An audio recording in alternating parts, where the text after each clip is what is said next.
తెలంగాణ రాష్ట్ర ఉప ముఖ్యమంత్రి మల్లు భట్టి విక్రమార్కకు అమెరికాలోని శాన్ ఫ్రాన్సిస్కో విమానాశ్రయంలో ఘన స్వాగతం లభించింది. అధికారిక పర్యటనలో భాగంగా అక్కడకు చేరుకున్న ఆయనకు భారత కాన్సులేట్ జనరల్ అధికారి నవాజ్ అలీతో పాటు ఇండియన్ ఓవర్సీస్ కాంగ్రెస్ నాయకులు, ప్రవాస తెలంగాణ వాసులు సాధారణంగా స్వాగతం పలికారు.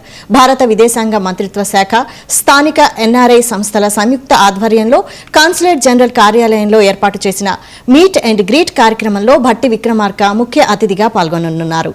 ఈ సందర్భంగా కాన్సులేట్ ఉన్నతాధికారులు, ప్రవాస భారతీయులతో ఆయన సమావేశమై తెలంగాణలో పెట్టుబడుల అవకాశాలు, రాష్ట్ర అభివృద్ధి, సంక్షేమ కార్యక్రమాలపై చర్చించనున్నారు.